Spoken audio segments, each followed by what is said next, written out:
So that was the other thing I did when I set up my business, was I looked at what was out there, what was available with the other telco companies, and what was stopping people from doing business with them, right? And so my whole goal was I just wanted to remove the friction from people doing business with me. So that's why I've set the business up in the way that I have. I've got agreements with all the big companies out there so that if you need Telstra's coverage, if you're going out bush and you need Telstra's coverage, I can provide you a service.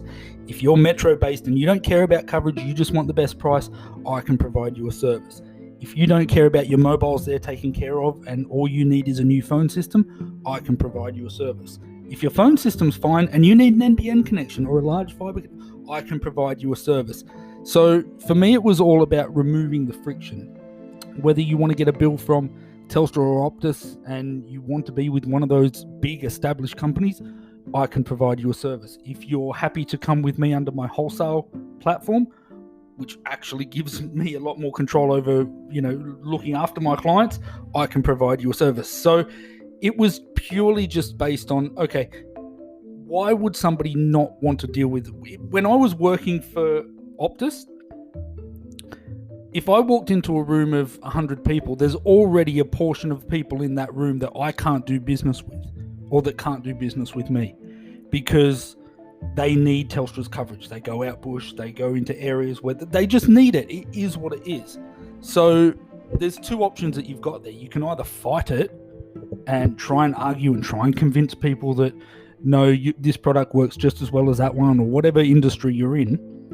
Or you can just remove the friction entirely from the outset, so it doesn't matter what product they need, you can provide it, and you walk into a room of 100 people. So now I walk into a lot of networking events, and I know that I can go into any networking event and there is not one person in that room that is not a potential client of mine. Now, my outlook on networking events is I don't try and sell at networking events ever.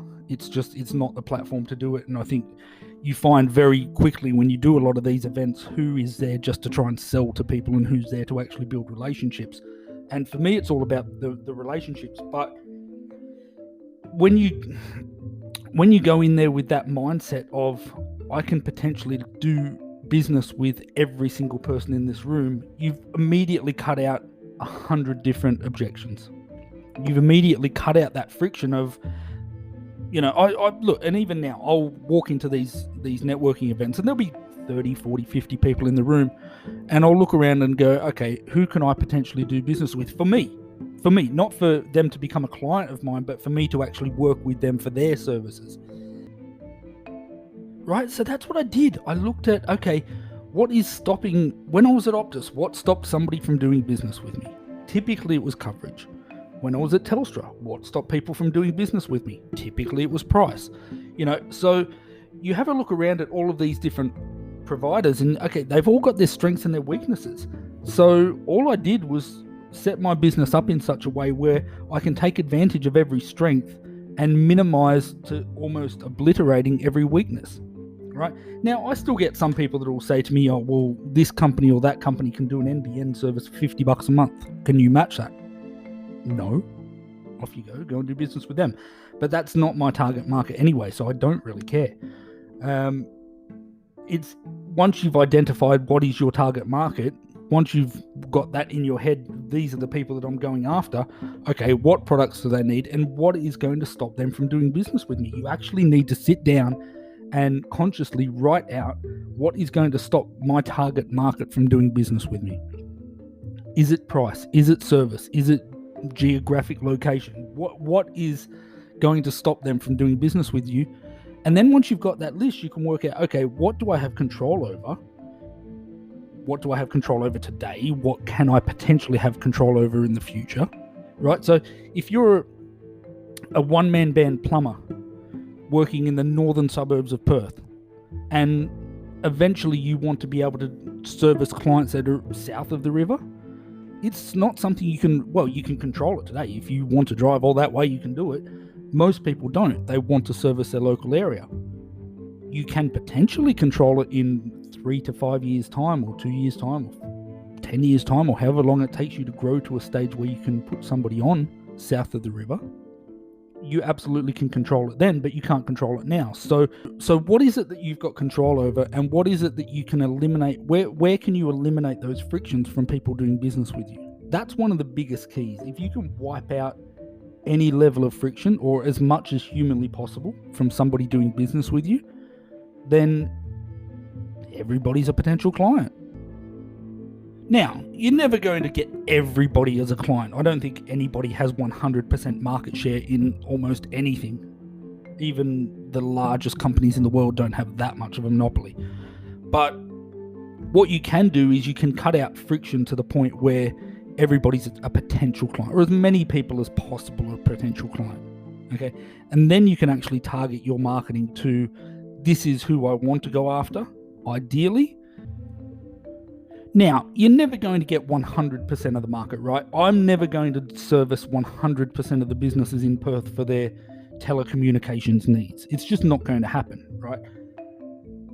But what I've done is I've created a situation where potentially they could be my clients. And I even went to the effort of starting up my YouTube channel with the express understanding that I wasn't going to be able to service everybody in Perth. Because, and I actually mention it in, I can't remember which video it is. It's one of the videos. I actually mention it in there and saying, look, I'm not going to ever be able to service every client in Perth. But what I would prefer is that you all have this information and you all are aware of how these companies are trying to trick you into signing contracts so that you don't get caught. So there's nothing necessarily in it for me, but I'm sick of seeing companies getting screwed. So here's all the information. You guys go and run with it and look after it yourself and just make sure that you don't get caught with this stuff. So that was the whole premise of the YouTube channel in the first place. And it still, look, I haven't put up videos on there lately, but it still continues to this day. Those videos are still going out on LinkedIn and Facebook.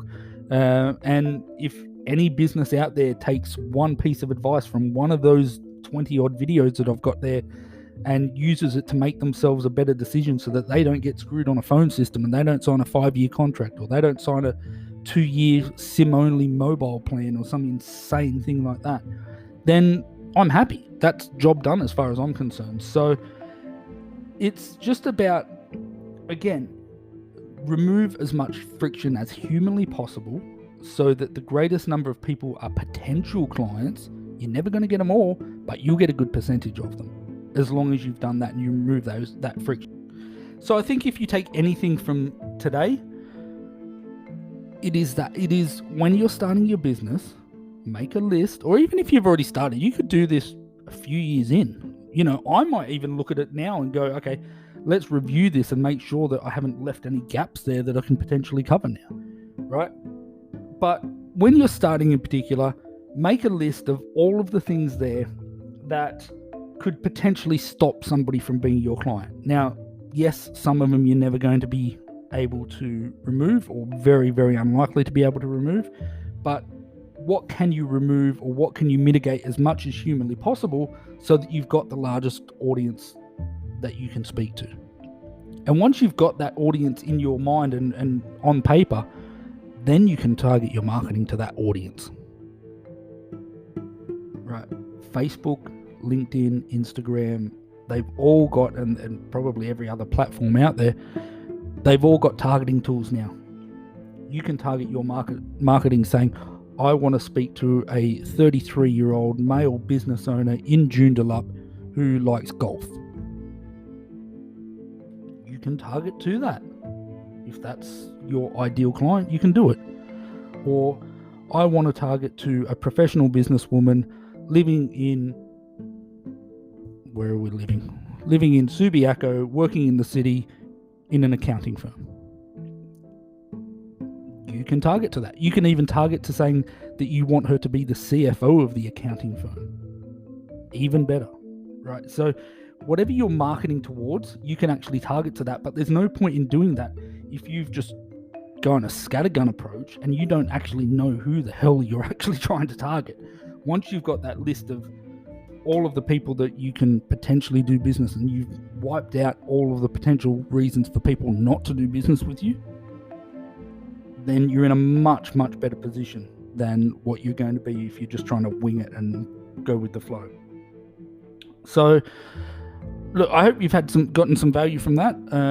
This was just a quick little recording now that I wanted to put together, just because this popped into my head, and I thought, okay, well, this was something else that I did, and right at the start of starting Aria, and hopefully it'll bring some value to somebody listening. So, as always, happy to hear your comments and your feedback.